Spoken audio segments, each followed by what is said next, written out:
Yeah, we're not hitters. Just tried to create a little bit of movement. Terry was able to break free, and then was guarding Jimmy on the inbound, just jumped him, right from there. So the only play would be Terry to Jimmy, probably for that three right there. Um, but we put ourselves in that situation. We were down three. We had plays to make going down the stretch.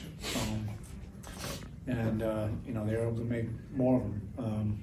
That was a tough pick and roll that we were trying to figure out how to guard, switching, staying through, whatever. It just seemed like Durant was able to manipulate it however he wanted to, like he's been able to do throughout the course of his career.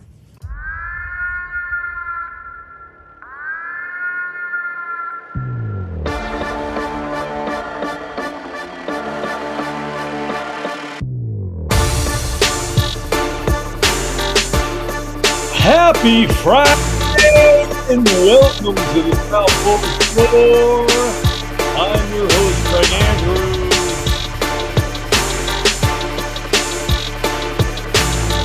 Friday night. Woo! That's right, everybody. Welcome to the South Florida Floor. I am your host, Greg Andrews. And we've got a lot to get to this evening.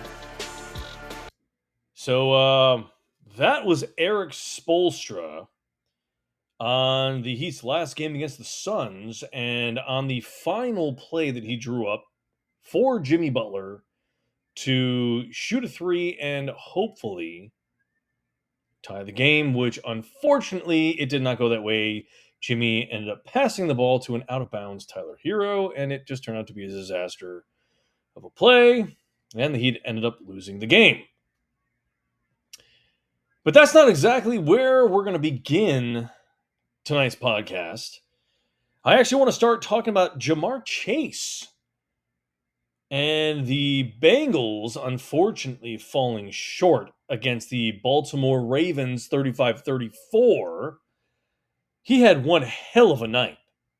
264 yards, 3 TDs, and looked like the Jamar Chase that balls up when he's needed to really step up in a game. I mean, he made things look easy out there. Some of those cuts that he made, he was the fastest player on the field. That's what it looked like. But man, congratulations to him. One hell of a game. I would say that's probably the game of the season for any wide receiver by far. But yeah, hats off to him. But the Heat, back to the Heat. So they fell short to the Suns on Wednesday, 115-112. And to say the least, this team is not finding the chemistry that I think a lot of people thought they were going to find. I mean, the preseason was one thing. They looked pretty solid, especially defensively. They looked great. The numbers looked very good. There was a lot of cohesion there. Khalil Ware has been finally getting some more playing time, and a lot of people have been questioning why has he not been playing more. And the Heat are a team who usually take their rookies and try to start fitting them slowly into not necessarily the starting lineup, but they start to fit them in slowly but surely through the first 2 seasons. If they're fitting in more and getting more playing time, it's more of an anomaly. But in the history, they don't really become up and just start them. They let them play, they let them develop, which I've got nothing wrong with, but still, they need to do a better job of putting him in there. I mean, he's a 7-footer. He's long. He's a great defender. He's got his offensive prowess and can do a lot. And they need to take advantage of that, and they're not. And that's kind of hurting them. So anyways, back to the Heat falling to the Suns. Hero so far on this team offensively has been the only consistent piece. The only consistent piece. So far this season, and what a season it's been for him, to say the least. He's been putting up some really consistent numbers. Career high in points, 22.7. Field goal percentage at 50%. 3-point percent at 45.9. Almost 46%. Almost 5 rebounds at 4.9 and 4.4 assists. He's been the most consistent offensive player this year. As far as Butler and Adebayo in that game, well, they combined for 27 points. And 11, I'm not making this up, 11 for 34. Adebayo was 5 of 21. I mean, really, I don't know what's happening with Adebayo. He had one good game this year where he put up a hell of a lot of numbers, and it was great. But he still had his 12 rebounds, 12 points, 5 of 21 from the field, 6 assists, but 5 steals. And, Butler, he's been sluggish to start. 6 of 13, 15 points, 7 rebounds, 3 assists. But what I really want to show you here, and I want to play this for you guys. I want to play a couple of post-game conference notes from Spoelstra when he's talking about Hero and one where he's talking about Bam Adebayo. Now, I want to really make this clear to you guys. The one for Tyler Hero, he's really talking about Tyler's consistency, how he's really grown. He's producing offensively in his game, and he's really been consistent. I mean, he's really stood out and become a giant piece of this offensive puzzle for the Heat. That's the first thing I'm going to play right here. So this is Spoelstra on Tyler Hero. He's been really focused on that, committed to being efficient. His profile has been great. He's got great confidence, but the last couple of years, his game has really grown, and now it's just taking that next step of efficiency, reading defenses, and making the right play over and over and over. Versatility. So that is Spoelstra saying that Tyler Hero has done a great job with his growth. He's been consistent, yada yada. I mean, your typical thing when a player is playing really well. His offensive numbers have been very good. He was 9 of 15, 28 points, 3 rebounds, 6 assists in the game against the Suns. He has been pretty solid. As a team, they shot 43.5% from the field against the Suns, 38.2% three-point, and they actually had a great night from the line of 19 of 20 free throws at 95%. They have not been averaging that. In my last podcast on Tuesday, I said they were averaging for the year 71.5%, near the bottom of the league. The bottom of the league, guys. And they're usually a very good free throw shooting team. Let me have it here. Yeah, 28th in the league, 71.6% free throw for the year. So not very good. On the other side of this coin here, we have the Suns. Durant, 13 of 23, 32 points, 8 rebounds, 3 assists. Typical Durant numbers. And his defense was great on that last play, guarding Jimmy Butler. His length and everything, he's the reason why Jimmy passed that ball and made him hesitate and rethink the shot. So Durant did a phenomenal job. Booker, 9 of 17, 22 points, 4 rebounds, 9 assists. Nurkic, 6 of 8, 20 points, 18 rebounds, and an assist. As a team, they shot 50% from the field, 41.9 from three-point, and 72% from the free throw line. They were 13 of 18. So when you're looking at these numbers, and I'm throwing stats at you guys, a lot of stats, the Heat played okay, but when you're letting the other team make 50%, or the other team is not letting them make, but they're making 50% of their field goals. That's telling me, and shooting almost 42% from 3-point range, they're getting a lot of wide open shots. Your defense is not doing what it's supposed to do. That's what that's telling me. They're able to knock down half of their shots, literally half of their shots. That means your defense is not doing what it's supposed to do. But Bam looked like he was probably one of the brighter spots for the Heat on Wednesday night against the Suns, because even though he was not knocking down his shots, he made up for it on defense. And that is exactly what Spo said post-game in his news conference. Here we go. Yeah, we're not hitters. That's elementary. We know he is, and a lot of these were like there was an anomaly. Like he had like 3 or 4 sometimes in one possession. All makeable shots, and that's just sometimes the breaks of the game. And then you have to have the fortitude to impact it in other ways, which he did defensively on the glass, the 5 steals, like I said, anchoring our defense. 6 assists, making a bunch of plays, and that's what winners do. And that also with some of those offensive rebounds you guys are grabbing down the stretch. Yeah, I mean, Bam had 5 or 6 of them. Jimmy had a handful, and Highsmith's, those were really impactful.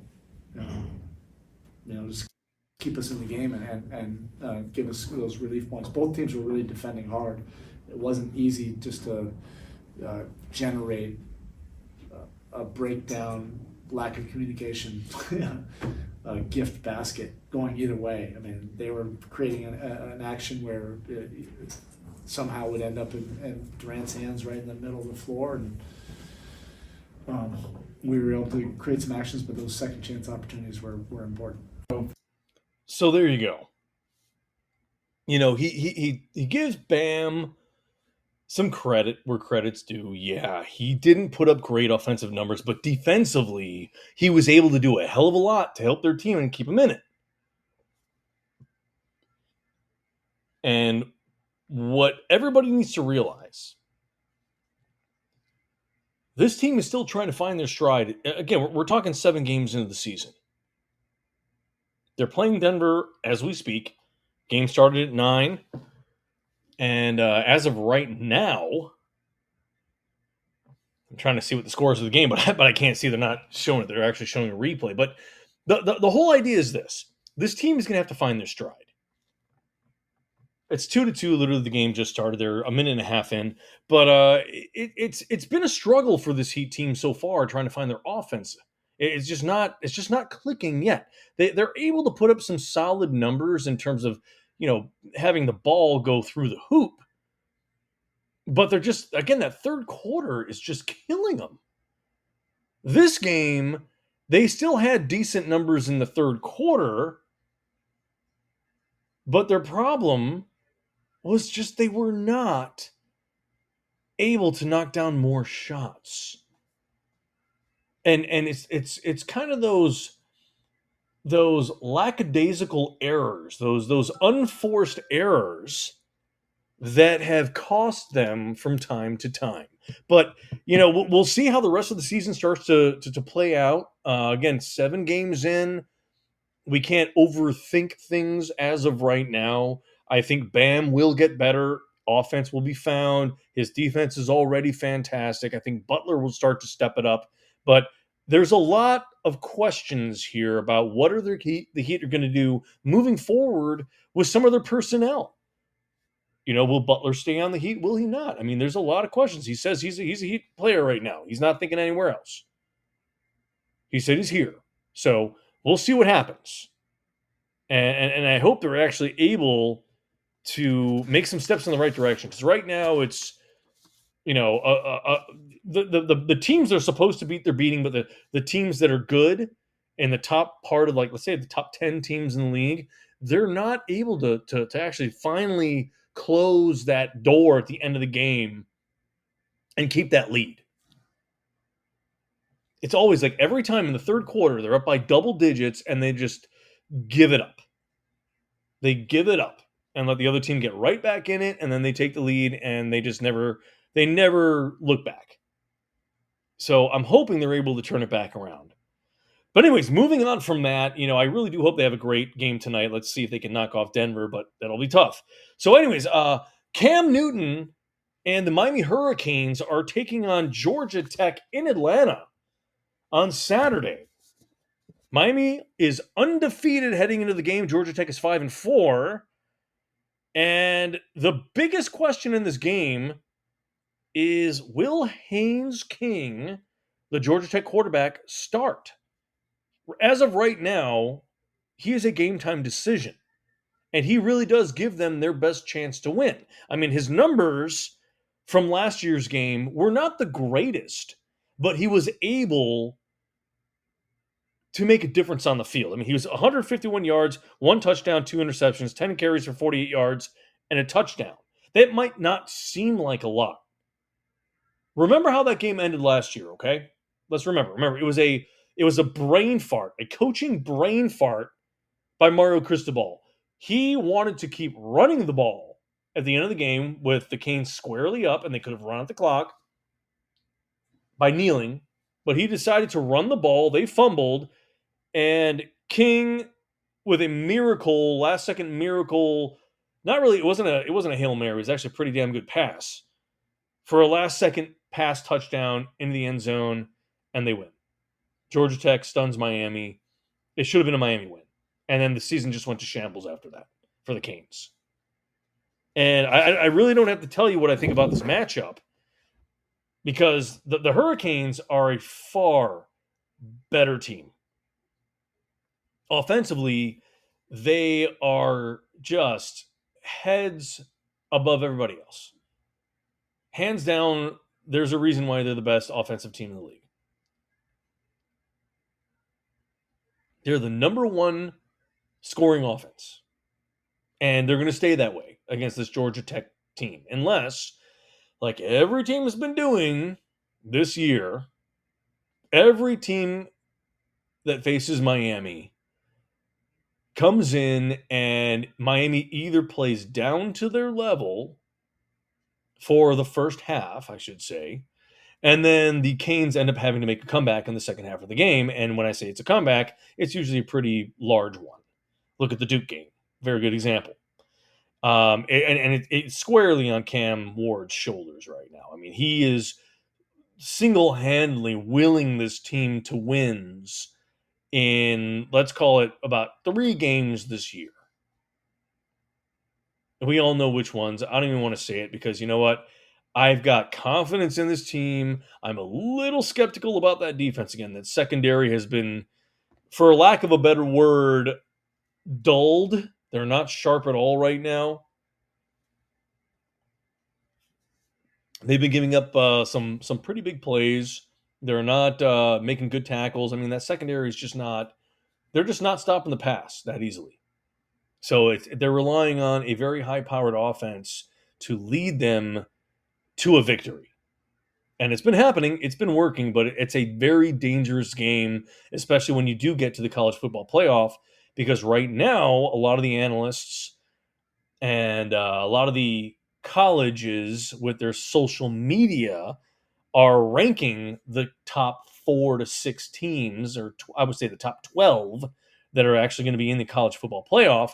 And they're all saying, Miami's schedule is a joke. And that is the reason why they are ranked so high. But again, I say from last time I had my podcast on Tuesday, remember how the season started and where most of these teams were ranked. A lot of things change as the season goes on. Strength of schedule starts at a certain point, and it remains that way for a bit. And it morphs into an easier or harder, or maybe even stays the same as where it was ranked preseason. For the Miami Hurricanes, unfortunately, it got significantly easier as the season went on, because Florida State was ranked in the top 6 to start the season, and their season just fell apart. And it is really hard to say, hey, the Miami Hurricanes season, it's so easy, it's so easy, it's so easy. Okay, well, I understand the shuffle that's been going on, this musical chairs for the real top four teams between the Penn States, the Ohio States, the Georgias, the Oregons.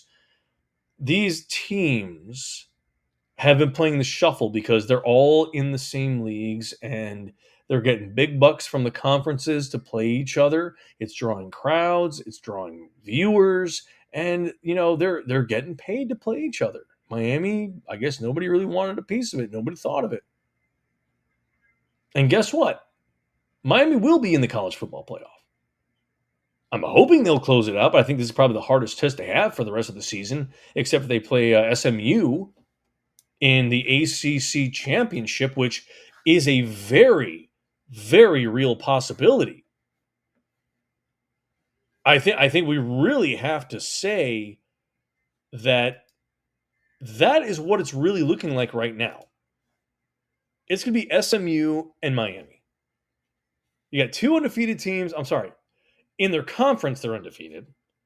Overall, Canes are undefeated. SMU is 8-1. SMU is ranked 13th overall. I think that's a very interesting matchup. A very interesting matchup. I like it. I will favor the Canes, but the Mustangs are playing very, very good football right now, and they are winning. And it'll be interesting to see what happens. But I'm going to say, I think Cam Ward. I'm sorry, Cam Ward. I can't do that. Cam Ward is a force to be reckoned with. The kid's got a hell of a lot of talent. He is the front runner for the Heisman. There is no ifs, ands, or buts about it right now. And if he keeps winning, he will win the Heisman.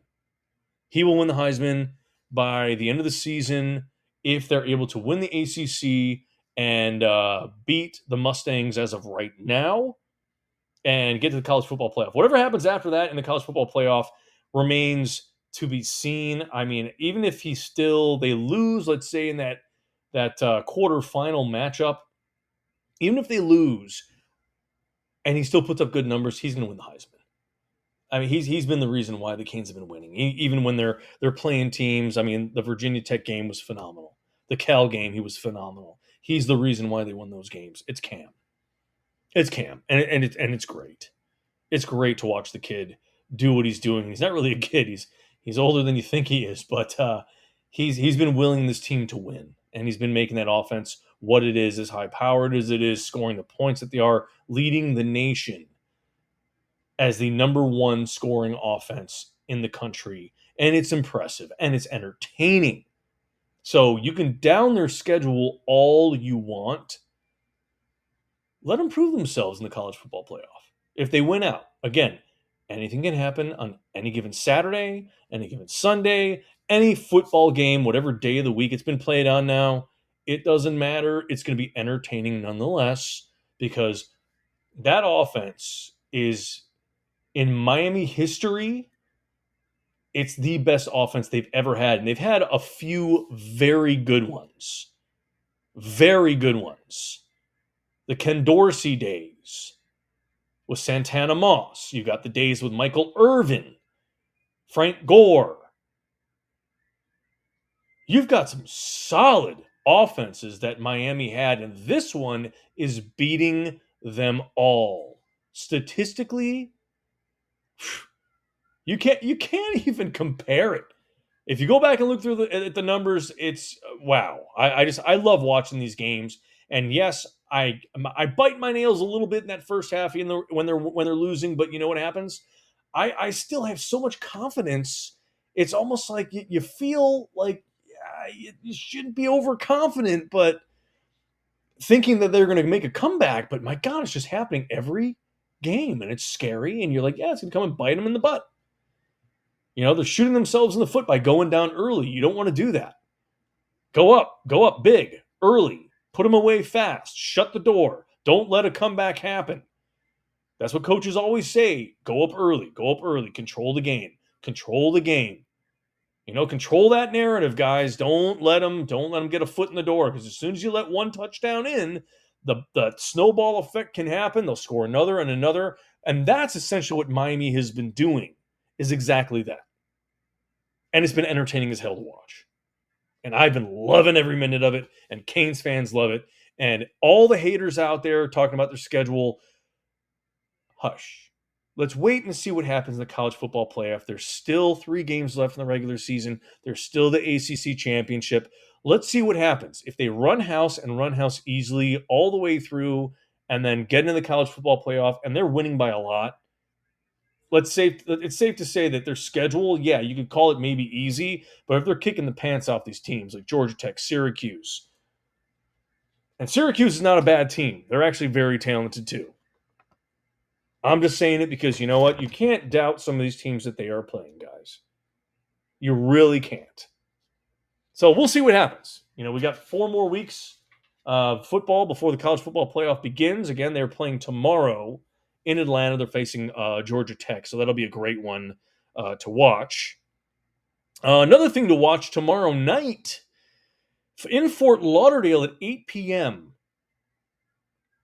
Lionel Messi and his buddies from Barca, Suarez, Busquets, and Alba, they're going up on their third game, the third leg of this best of 3 against Atlanta United, and it's getting scary because I said this on Tuesday that Atlanta United is the one team that, for some reason, Inter Miami has really struggled against this past year.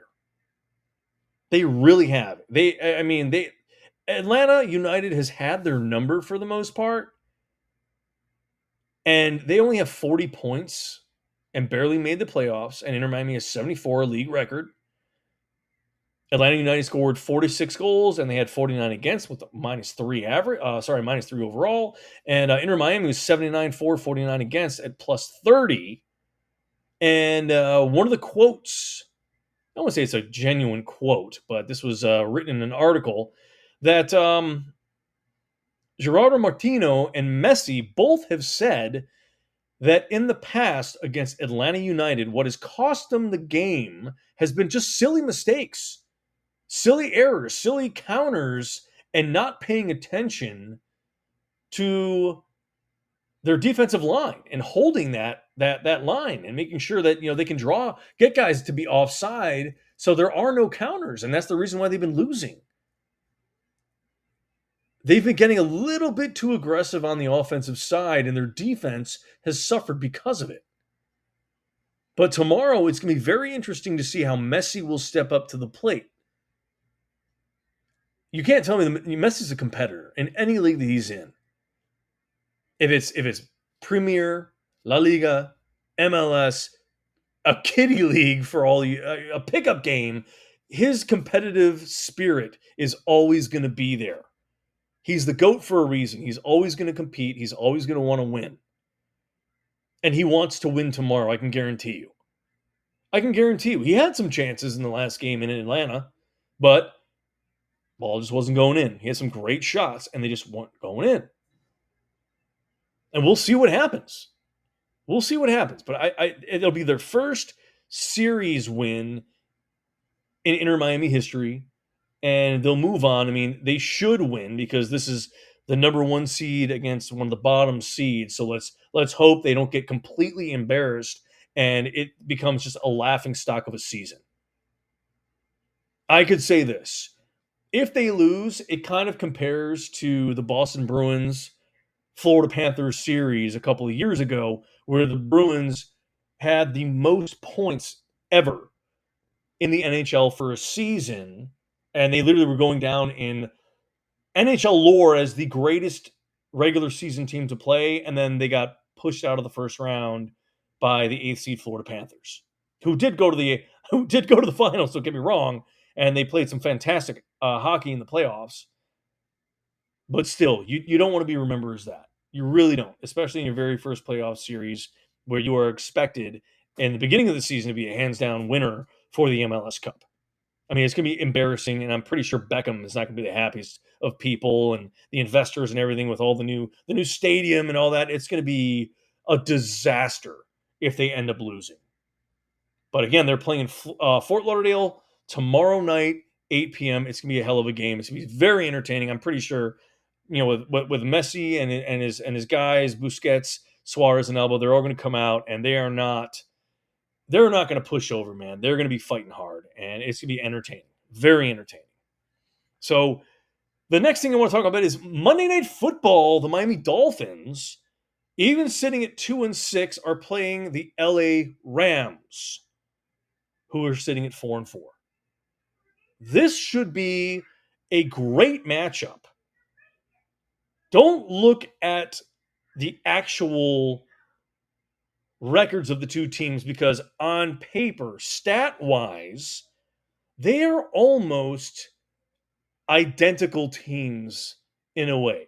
The only thing that skews what I'm about to tell you stat-wise is the fact that Tua has not played. Remember, Tua has not played 8 games this year. So these stat lines are a little bit skewed. So bear with me when I start going through this.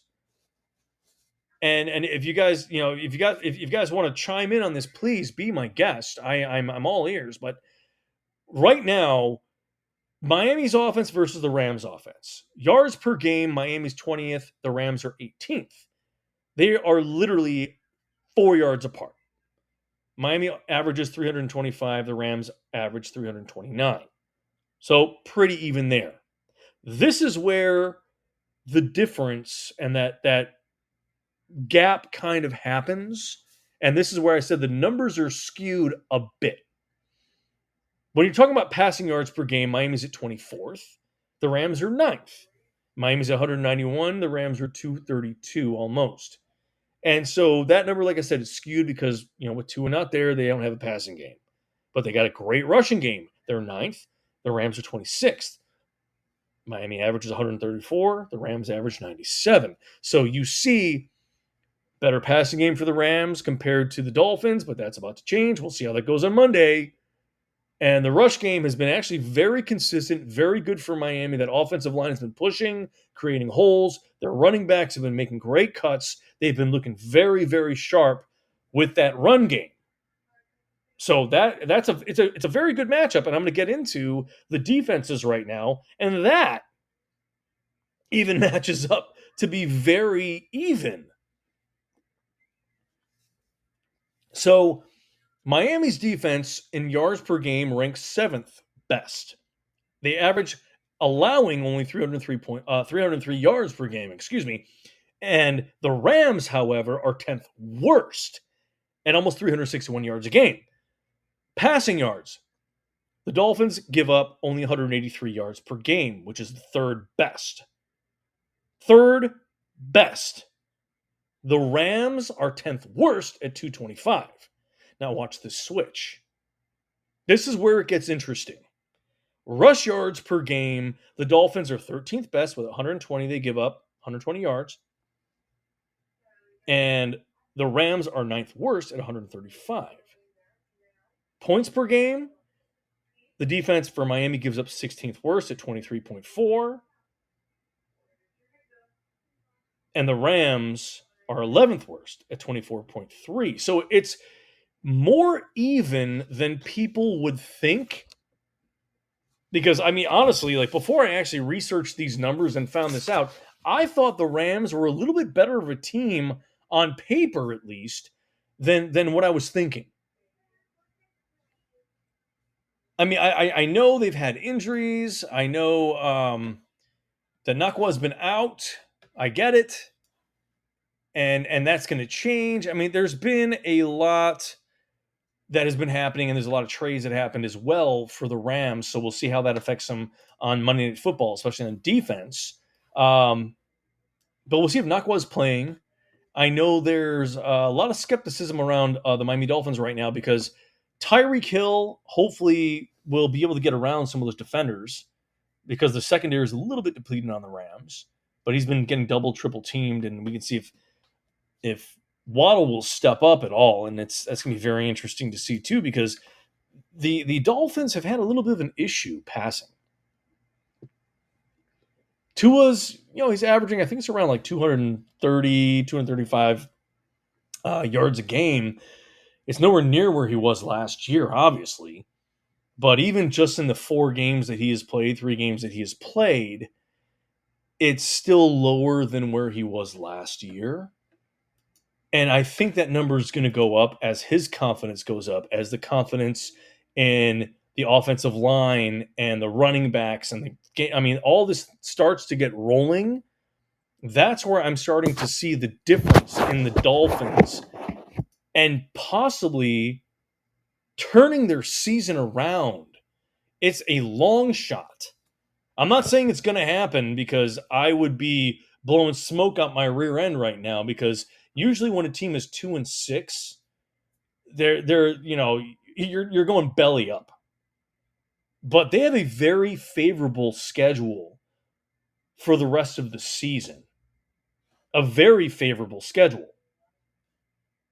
And one of the things that I want to play, I've got actually 4 great takes from Tua from his press conference a day ago, where he is talking about several different things that are happening on this team, some changes, points of different players making bigger strides this year, how veteran players are talking about the experience on this team, what needs to change, how can they get better, things like that. So the first thing I want to play is Tua talking about how the short passing game and how the run game has helped the short passing game get set up better, which will hopefully lead to these longer passes as the games continue on. Because right now, it's kind of like a smokescreen. There have not been a lot of long passes.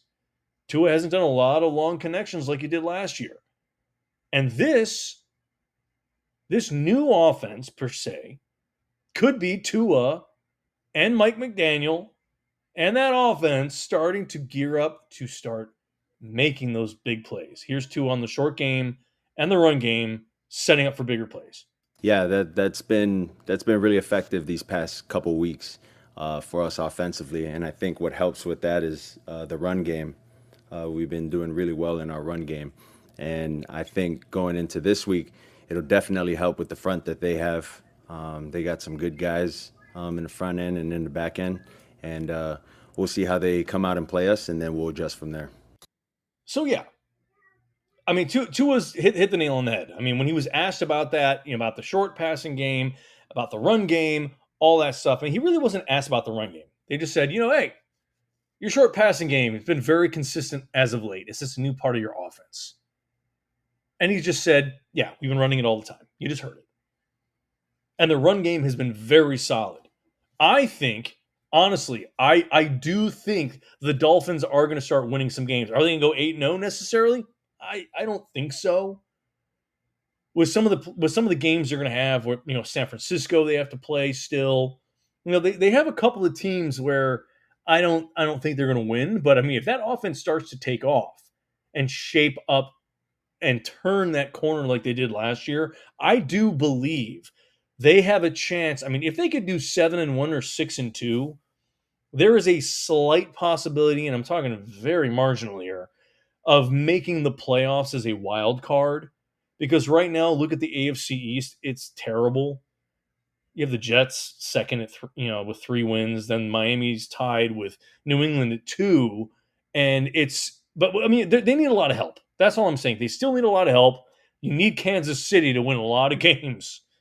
That's pretty much what they need, and they need the Bills to lose a couple and have a little shuffle with Cincinnati and things like that. So I mean, there's a lot that needs to happen, a lot of help there. But now I'm talking about Tua, and we're talking about the passing game right now. And you just heard him talking about the running game and how that is helping shape that passing game. This is Tua talking about A-Chain and how he has been stepping up and has really helped reshape this offense this year. I mean, it's like Mike McDaniel had to take a different step in his playbook and say, you know what? I need to find a different way for my offense to run smoother instead of being kind of one-dimensional like last year. I know guys were injured at the end of last year, but and that's right. One of the reasons why they lost, they were really injury. They had a ton of injuries, but With A-Chain now, you could see a difference in their offense. Again, that's why they said, "Oh, a lot of short passes now, using the run game to reshape things." And their running backs are the reason why. Here's Tua on A-Chain and how he has helped their offense mature and turn into what it is. Versatility that he's brought. Yeah, I would say the same thing that we all got to witness his first year, with his versatility and playing in the backfield and going out wide, has shown itself evident, and then it really helps when he's in the backfield and can run routes from the backfield as well, and you get the matchups that you like. So yeah, I mean, there he's not really talking about the run game, but I mean, A-Chain is a multi-dimensional running back. He could take a handoff. He could, run some wheel routes. He can be just a little quick shuffle pass. He's a simple outlet for Tua when Tua needs it. And he makes plays. In my mind, because he's so quick, he's so agile. Again, versatility is what they said. It really reminds me of kind of a Tyreek Hill, but just as a running back. He can escape players. He can, break tackles. He's a little guy, but man, is he shifty. He's quick, and just there's a reason why I think he is going to end up actually being probably the starting running back if Mostert does not stay here after this year. And then Wright will be right behind him, no pun intended. So now I want to talk about just Tua versus Stafford, and then I'll play the last two shorts that I got from Tua's press conference the other day. So Tua versus Stafford going into this. The numbers are very interesting just because, again, remember, Tua was out for 4 games. But I don't want anybody to lose sight of the fact that forget the 4 games and look at the larger picture in terms of the averages that I'm giving you. Okay? So Tua is second in the league with completion percentage. He's at almost 73%.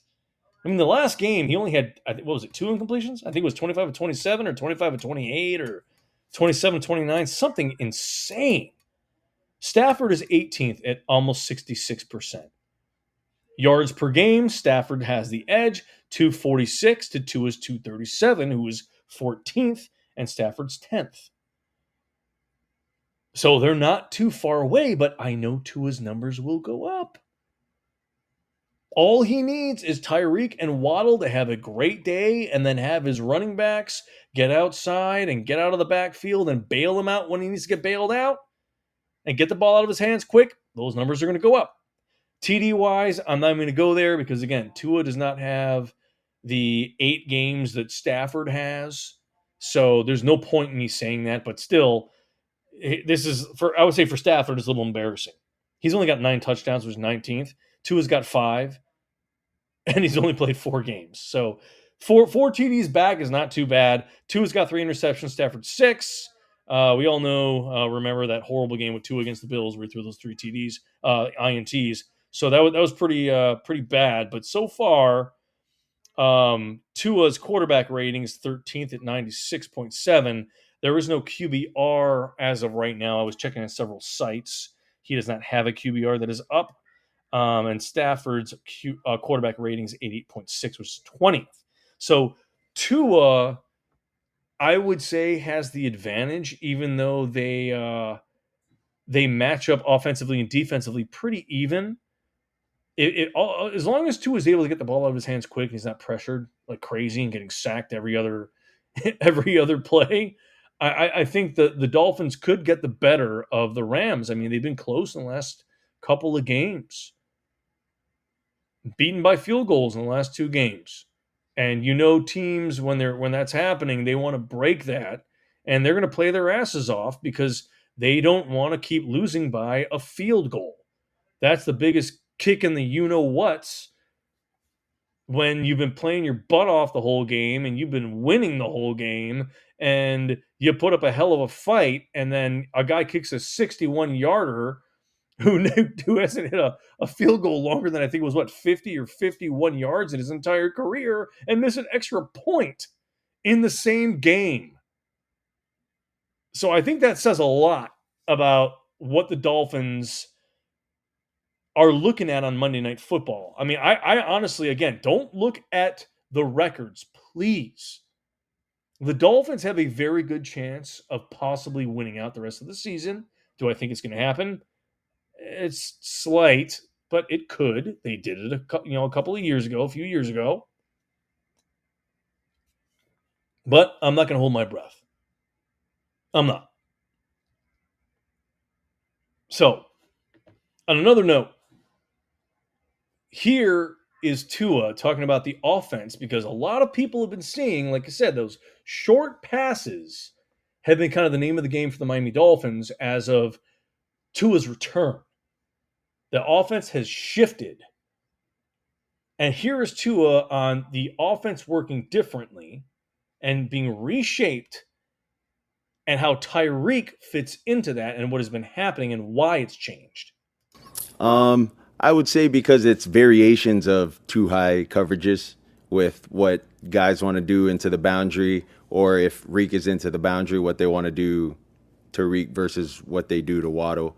And then backside looks, some teams play two-man while they're playing zone on the front. So, it's just different ways they try to get to their too high against us. Yeah. So there you go. It's Tyreek is having a difficult year. And I think he's been doing a pretty good job of kind of covering it up when he's been asked about it. He's frustrated. Absolutely. And is he going to handle it like an Antonio Brown like that? I mean, he's a little bit of a drama queen, but he's not that big of a drama queen. He's not going to go out on a limb and say, "Hey, I need the ball more. I need this more. I got to do that." No, get out of here. Tyreek is not that kind of guy. He loves Tua. He's on this team. He's supported Tua every step of the way since he was traded here, and he loves playing with Tua. He knows Tua will get him the ball, but like Tua just said, man, he has been nonstop, double, triple covered because of the way defenses are playing against him. And that should open up other guys to be able to catch the ball. I am eager to see what the hell Odell Beckham Jr. is going to finally do. You're paying him a lot of money for a guy who's got two bum knees, pretty much, getting on the farther end of age with father time creeping up on him. He's still got good hands, but just get him the ball. He's got to get open, or maybe, I don't know, maybe he's not running his routes at 100% because he knows he's not going to get the ball because he's third, fourth behind.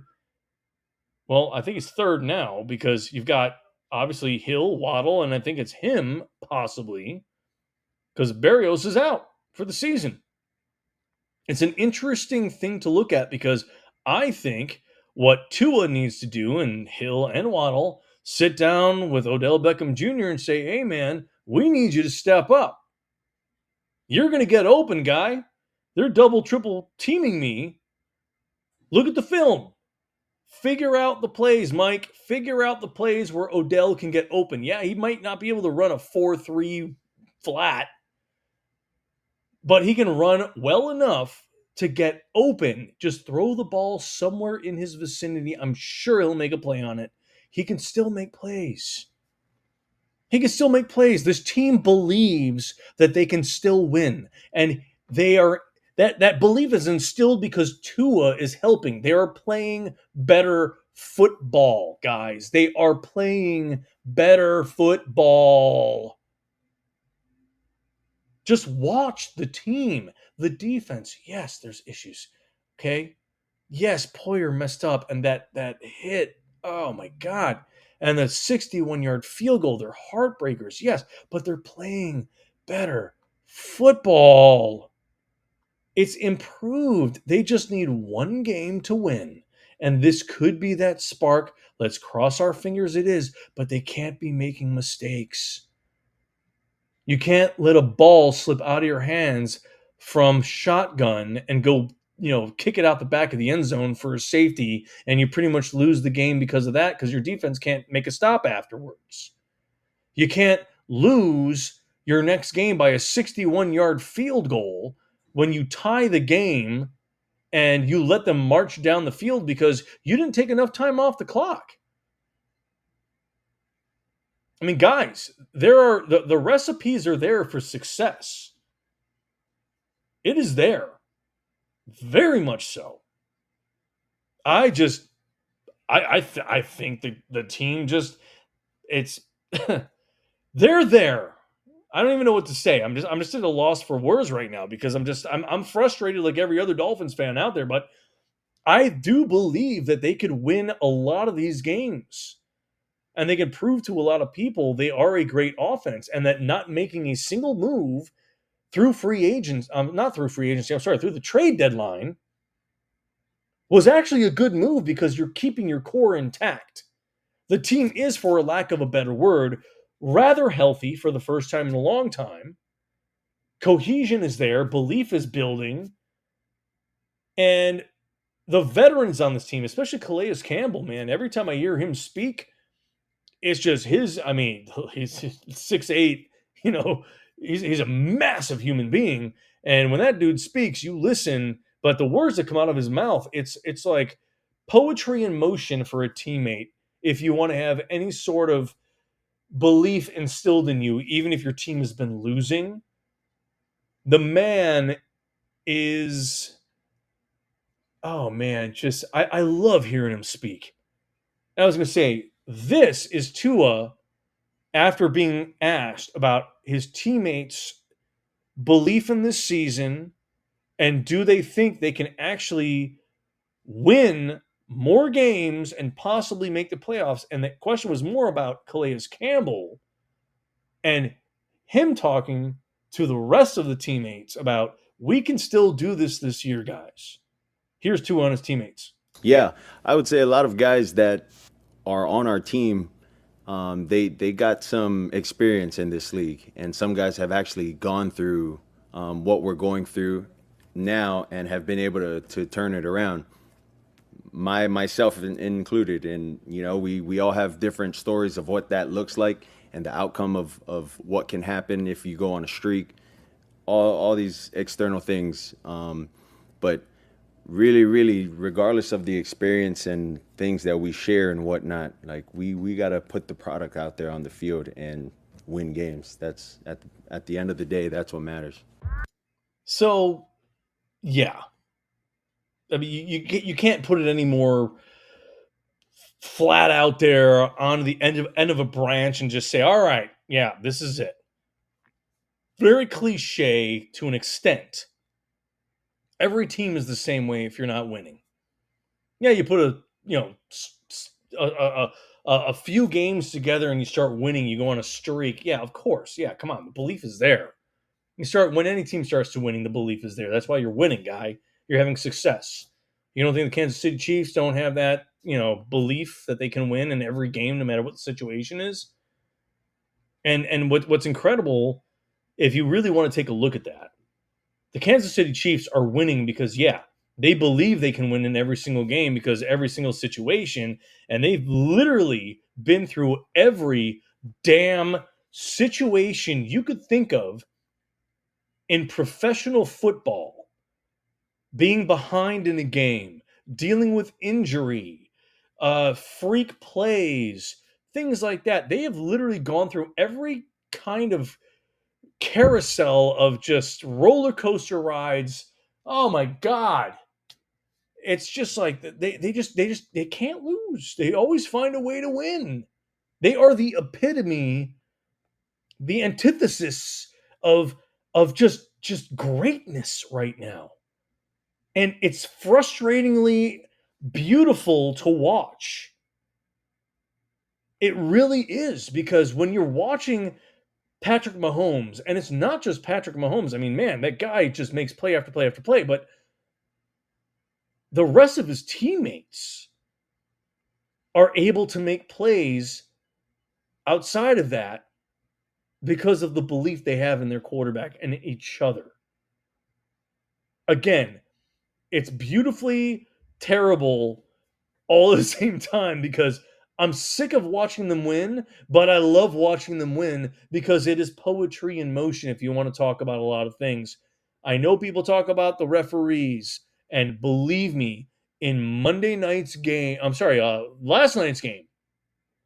that last play, there were 3 defensive face masks on that last play. Joe Burrow got his face mask pulled. I think it was the tight end. You can see it all in one picture. 3 all on the same goddamn play. And I hate doing this. I hate doing that. All on the same play. 3 guys had a face mask. Insane. And nothing was called. I didn't see it. I didn't see it. Hey, Chris, what's up, man? What you got to say, dude? Hi, how you doing? I'm doing good. How are you? Good. What's your name? My name's Greg. How are you? What's? Oh, hi. I know your Hi, name is Greg. Christopher because I can see you on here. Yeah. So, Greg, guess what? What's up? 3 days ago, and I'm going down memory lane. So 3 days ago, I was on Snapchat, and I was texting one of my old friends from that friend barricade thing that I was in when I was in school. So I call it, and it was Soul. He was 10, I was 13, and we were friends. I was friends with him when he was 10, Okay. back in 2010, and that was 17 years ago. Mm-hmm. Isn't that funny? Like going back to memory lane, and it was 17 years ago. That's pretty crazy. Yeah, like 17 years ago. Like that was years ago.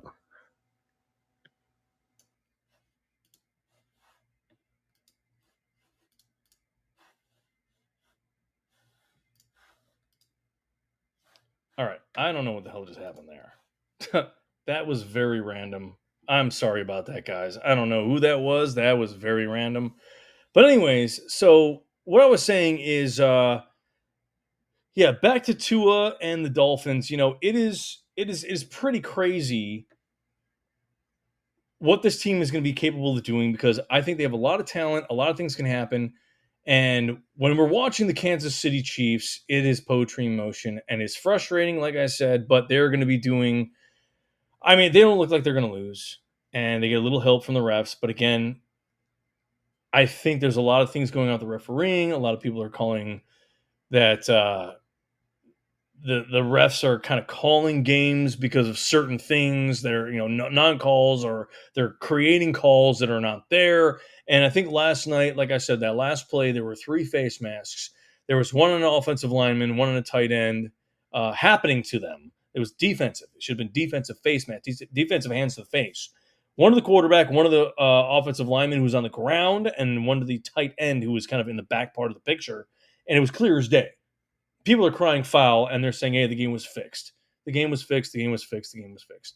But listen, guys, the game happened so fast. I'll tell you this just from my own experience because I'm a photographer as well, and I've taken pictures in many different sports, from hockey to football to even horse racing, basketball, whatever it is. When you're getting a shot, and even if you're not even just doing photography and you're actually doing videography, and you stop it at the right moment, and it is a half a second or 3/4 of a second, and you freeze frame it, you can make that image feel like it lasted for 4 minutes, 4 seconds. And that is why when you look online and you see that play developing, I mean, look, the one on Joe Burrow's face was clear as day. The other 2, though, I'll tell you this, probably fraction of a second, guys. Fraction of a second. So don't cry foul. It's a game of football. It's very fast paced, okay? And it happens as it happens, and calls are going to be missed. Don't worry. I'm sure the referees are going to get a talking to. They'll probably get fined, or they won't be able to, referee a game or 2, or they get knocked down a peg. Who knows? I don't know how it works in the referee business because I'm not one. But overall, I think it's a very interesting Monday night matchup. Don't down it for what it is, guys. It will still be entertaining. I think Stafford versus Tua is going to be interesting. I think the two teams are very evenly matched, and we'll see how it goes. It's going to be a great Monday night game. And as for my show coming up next week, on Tuesday evening, I might be starting a little bit later. I will give updates as the days come. I'm going to be doing a very quick couple of hot takes in the next few days, just regarding the Canes play tomorrow, how the Heat fared tonight, as well as how Inter Miami ended up playing tomorrow evening. But next week, guys, we have the Panthers, who have been rolling and keep rolling, and they're playing the Flyers tomorrow.